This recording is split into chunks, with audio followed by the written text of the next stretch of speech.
జగన్ హయాంలో అసలు వృద్ధే లేదు, అదంతా అడుగంటిపోయింది. నేను ఇంతకుముందు కూడా చెప్పా, ఒక గ్లాసులో వాటర్ని ఏ విధంగా చూడొచ్చు అన్నటువంటి. జగన్ హయాంలో 13% ఎక్స్పెక్ట్ చేస్తే 10% అభివృద్ధి జరిగింది అంటే అది ఎదుగుదల అంటారా, తిరోగమనం అంటారా?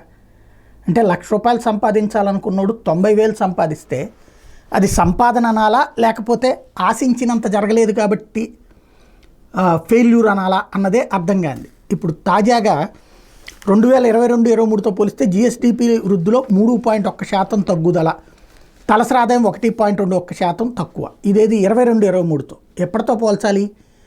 19-24తో పోల్చాలా, 14-19తో పోల్చాలా?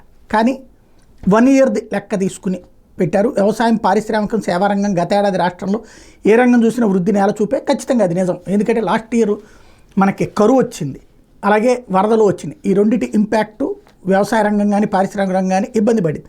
అది ఎంతోముందు మనం మాట్లాడుకున్నాం కూడా.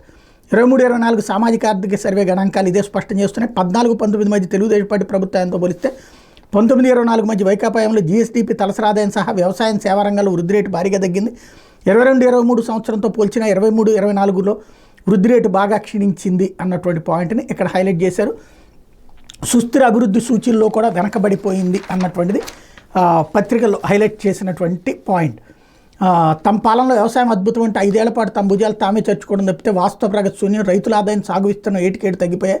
ఆహార ధాన్యాల ఉత్పత్తి క్షీణించింది. 22-23లో 92 లక్షల ఎకరాల్లో ఆహార ధాన్యాల పంటలు వేగాయి. 23-24లో 13.15% తగ్గి కేవలం 83 లక్షల ఎకరాల్లోనే సాగాయి. ఇదే కాలంలో ఉత్పత్తి కూడా 168.41 లక్షల టన్నుల నుంచి 146.65 లక్షల టన్నులుగా నమోదైంది. అంటే 22-23 నాటితో పోలిస్తే 23-24లో ఉత్పత్తి 12.92% తగ్గింది. 14-19 మధ్య సాగు విస్తీర్ణం 151 లక్షల ఎకరాలు ఉంటే 19-24 మధ్యలో 123.90 లక్షల ఎకరాలు మాత్రమే ఆహార ధాన్యాల ఉత్పత్తి గణనీయంగా తగ్గింది. తెలుగుదేశం పార్టీ ప్రభుత్వంతో పోలిస్తే 5 ఏళ్ల వైకాపా పాలనలో పారిశ్రామిక ప్రోత్సాహకాలకు కోత పెట్టారు. గతేడాది కేవలం 205 కోట్లు మాత్రమే అందజేశారు. 18-19 నాటికి ప్రోత్సాహకాలతో పోలిస్తే 550 కోట్లు తగ్గించారు. భారీ పరిశ్రమలు ఏర్పాటు చేసేందుకు ముందుకు వచ్చిన వాళ్ళని రాష్ట్రం నుంచి పారదోలేరు. ఫలితంగా పెద్ద పారిశ్రామికవేత్తలంతా ఆంధ్రప్రదేశ్కి వీడ్కోలు పలికారన్నటువంటి దాన్ని హైలైట్ చేశారు. మరి అంబానీ, అదానీ వీళ్ళందరూ ఎందుకు వచ్చారో తెలియదు. పాపం వాళ్ళు పెట్టుబడి పెడితే అది కూడా కంటిన్యూ చేస్తున్నారు కదా. వార్త రాసే దాంట్లో అదొక కాన్సెప్ట్ ఉంటుంది. ఇకపోతే దీనికి అసలు లెక్క వీళ్ళు చెప్పేటటువంటి లెక్క ఏముంటుంది అంటే, వైఎస్ఆర్ కాంగ్రెస్ పార్టీ వాళ్ళు చెప్పేటటువంటి లెక్క వచ్చేటప్పటికి గత 5 ఏళ్లలో పారిశ్రామిక అభివృద్ధి కొంతమేర అంటే 1% పెరిగింది. అది వీళ్ళు కూడా ఒప్పుకుంటున్నారు.